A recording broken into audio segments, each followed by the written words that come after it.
क्या आपने कभी सोचा है कि आप अपने बच्चे को इतना प्यार करते हैं लेकिन अनजाने में आप उसका फ्यूचर कमज़ोर बना रहे हैं।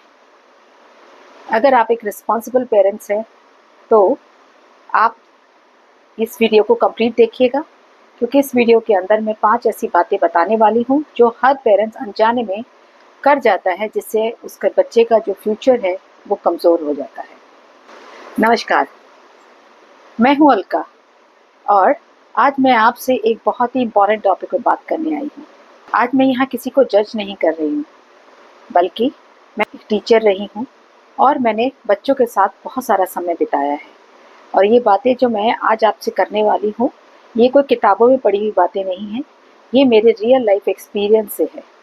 सो वीडियो को ज़रूर और पूरा देखिएगा। चलिए वीडियो। सब पेरेंट्स अपने बच्चों के लिए सब कुछ करते हैं, पर क्या जानते हैं वही सब कुछ बच्चे के फ्यूचर को कमज़ोर बना देता है। सबसे पहली गलती है बच्चे को हर परेशानी से बचाना। देखिए, हम सब सोचते हैं कि हमारे बच्चे का जो फ्यूचर है वो सिक्योर हो, वो सेफ रहे और उसको किसी तरीके की कोई परेशानी ज़िंदगी में कभी ना आए। लेकिन क्या आप जानते हैं, बच्चा जब तक गिरता नहीं है तब तक वो उठना नहीं सीखता। जब तक उसे चोट नहीं लगती उसको संभलना नहीं आता। तो बच्चे को कभी कभार गिरने भी देना चाहिए। बच्चे को कभी कभार चोट भी लग जाए तो दुखी नहीं होना चाहिए, उससे उसको सीख मिला देनी चाहिए। याद रखिए, जब तक बच्चा गिर के सीखता नहीं है तब तक वो स्ट्रांग नहीं बनता। हम भी बचपन में जब छोटे थे, हमारे पेरेंट्स ने हमें कभी बहुत ज़्यादा रोका टोका नहीं।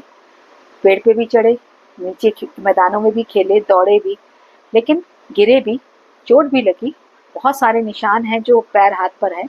और उससे हम इतने स्ट्रांग हुए कि हमें काफ़ी काम करने की आदत अपने आप पड़ गई। तो बच्चों को सब कुछ देना, उनको हर परेशानी से बचाने का, ये जो आपकी सोच है यही बच्चे को कमज़ोर। याद रखिए, ना हारना, खुद करना, यही बच्चे को लाइफ टीचर्स हैं जो उसको पूरी ज़िंदगी में आगे बढ़ने के लिए और उसको सिखाने के लिए मदद करते हैं। नंबर 2 है बच्चे की हर बात मान लेना। जी हाँ, आजकल के पेरेंट्स इतने बिजी हो गए हैं और उनके पास खुदा के फजल से बहुत अच्छा आमदनी भी है, पैसा भी है, तो वो ये सोचते हैं कि हम बच्चे की हर मर्जी को पूरा करेंगे, उसकी हर जिद को पूरा करेंगे। कई बार तो ऐसी चीजें होती हैं कि बच्चे के लिए जरूरी भी नहीं होती, बच्चे ने मुंह खोला और पेरेंट्स ने ला के दे दी। क्या ये जरूरी है? क्या आप नहीं समझते कि एक तरफ तो आप बच्चे की सारी ज़रूरत पूरी कर रहे हैं और यही ज़रूरत पूरी करना उसको बहुत कमज़ोर बना देता है। उसको लगता है कि उसने मुंह खोला और उसको मिल गई, उसने मांगा, उसके पेरेंट्स ने दे दिया। अब बच्चा कभी भी उस काम के लिए फिर मेहनत करना नहीं सीखेगा और आगे जाकर वो कमज़ोर ही रहेगा और उसको उम्मीद रहेगी दूसरे लोगों से कि वो बाकी लोग भी उसके लिए वैसे ही करें जैसे उसके पेरेंट्स उसके लिए करते हैं। सो ये बात बहुत गलत है। कभी कभार बच्चे को ना कहना भी सीखे, बच्चे को मना कीजिए, उसकी हर जिद को, उसकी हर मांग को पूरा मत कीजिए।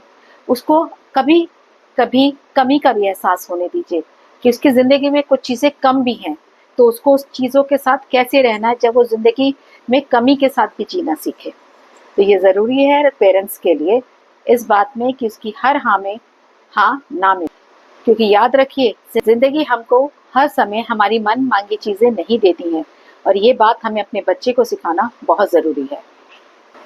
गलती नंबर 3 है, हम बच्चे को कंपेयर करते हैं। शर्मा जी की बेटी, गुप्ता जी का बेटा, कजन्स, हम बच्चे को हर किसी से कंपेयर करते हैं और जानते हैं यही कंपैरिजन बच्चे को अंदर से तोड़ देती है। जी हाँ, ये बच्चे के कॉन्फिडेंस को पूरी तरह हिला देती है। अगर आपने महसूस किया हो, जो बच्चा अपने आप करना सीखता है और उसकी अपनी कैपेबिलिटी के अकॉर्डिंग करता है, वही बच्चा कंपैरिजन करने के बाद दुखी हो जाता है। बच्चे का मन बड़ा कोमल होता है, बहुत छोटा सा है। उस मन के अंदर अगर आप कंपैरिजन डालते हैं तो उसको लगता है कि वो कमज़ोर है, उससे वो काम हो नहीं सकता, वो किसी काम को ढंग से कर नहीं सकता। तो जब उसके मन में ये सारी बातें आती हैं, उसका छोटा सा मन कमज़ोर हो जाता है और वो निराश हो जाता है। तो बच्चे को कंपेयर कभी मत कीजिए, किसी के साथ भी नहीं। हाँ, अगर कंपैरिजन करनी भी है तो उसके कल को आज से कीजिए कि उसने कल से आज में क्या बेहतर किया है। याद रखिए, कंपैरिजन करने से बच्चे के सपनों को आप तोड़ देते हैं। पॉइंट है, बच्चे की बात को बिना सुने ही अपने फैसले सुना देना। जी हाँ, कई बार पेरेंट्स जो है बच्चे की बात सुनते ही नहीं है। किसी ने उससे शिकायत करी और उन्होंने उस पर अपना जजमेंट दे दिया। उन्होंने उसको कुछ करते देखा और उसने उनके ऊपर पेरेंट्स ने अपना जज कर दिया कि हाँ, तुम तो हमेशा ही ऐसा करते हो, तुम्हारी तो आदत ही ऐसी है, तुम तो किसी का कहना सुनते ही नहीं हो। अब क्या हुआ, पेरेंट्स की ये सोच कि हमें सब पता है, बच्चे के छोटे से मन को इतनी निराशा से भरती है कि उसे लगता है दुनिया में कोई मेरी बात के सुनने वाला तो है ही नहीं।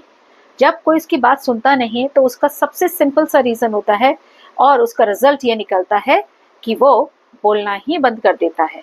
आपने देखा होगा कई बार कुछ बच्चों में ऐसी आदत आ जाती है कि वो बोलना ही बंद कर देते हैं, वो अपनी कोई बात का एक्सप्लेनेशन नहीं देते, ना वो सही का बात करते हैं ना गलत बात में कोई अपनी राय रखते हैं। तो ऐसे में बच्चे का जो दिल है उसके अंदर ही निराशा है और ये समझ आ चुकी होती है कि मेरी बातों को सुन ही नहीं रहा, जो कि बच्चे के जीवन के लिए सबसे खतरनाक है और उसकी ग्रोथ को वो रोक देती है। और ऐसे में क्या होता है, बच्चा वहां बोलना सीखता है जहां उसे बोलना नहीं है। कई बार इतना सप्रेशन में आ जाता है, इतना डिप्रेशन में वो होता है, इतनी सप्रेस होती है कि कई बार वो मारपीट तक करता है और वो अनएक्सप्लेन होती हैं। वो अपने अंदर के रीजंस को दूसरों पे झगड़े के रूप में बाहर निकालता है। तो याद रखिए, बच्चे को बिना बात के जज करने से बच्चा कमजोर हो जाता है, उसकी मानसिकता शांत हो जाती है, उसका मन शांत हो जाता है और वो अंदर ही अंदर कई तरीके की कुंठाओं में बढ़ने लगता है, जो कि उसके लिए बहुत ज्यादा हानिकारक है। पांचवी गलती है सिर्फ मार्क्स पे ध्यान देना। सिर्फ मार्क्स पे ध्यान देना, रिजल्ट पे नहीं। आजकल के जो पेरेंट्स है वो सिर्फ बच्चे के मार्क्स पे ध्यान देने लगे हैं। बच्चा 90% लेकर आया तो वो खुश हो गए। वही बच्चा कभी कभार 80% या 80% से बिलो आ गया तो उन्हें दुख हो जाता है। वो उसको कई तरीके के अलग तरीके से मेंटल तरीके से उसको टॉर्चर करने लगते हैं। जैसे मम्मी ने बोलना बंद कर दिया, या सीधे तरीके से बात नहीं करनी और उसकी किसी बात पे ध्यान नहीं देना। अब बच्चा क्या करेगा, ये सब उसको इमोशनल पेन, फियर और कंफ्यूजन में भर देता है।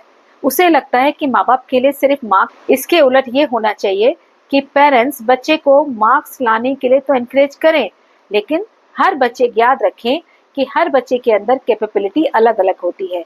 ये 5 फिंगर्स हैं, क्या ये 5 उंगलियां बराबर है? नहीं, ये छोटी है, ये उससे बड़ी है, सबसे बड़ी है, उससे छोटी, फिर ये अंगूठा, लेकिन इन 5 ही उंगलियों का काम अलग है। हम एक उंगली को दूसरी उंगली से कंपेयर नहीं कर सकते हैं। सेम इसी तरीके से हम एक बच्चे को दूसरे बच्चे से कंपेयर नहीं कर सकते हैं। कोई बच्चा पढ़ने में कम होता है तो कोई बहुत ज्यादा, लेकिन इसका मतलब ये बिल्कुल नहीं है कि उसके अंदर कुछ और अच्छा है ही नहीं, उसको कुछ और आता ही नहीं है। नहीं, उसके अंदर कुछ और कैपेबिलिटी है जिसके ऊपर आपको उसको बढ़ावा देना चाहिए।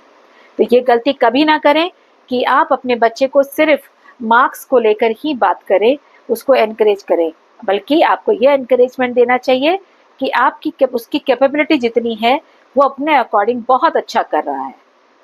तो याद रखिए, स्ट्रॉन्ग मार्क्स नहीं होते, स्ट्रॉन्ग माइंड होना चाहिए बच्चे का। पेरेंट्स होना आसान नहीं होता। परफेक्ट पेरेंट्स बनने की कोशिश मत कीजिए, अवेयर पेरेंट्स बनने की कोशिश कीजिए।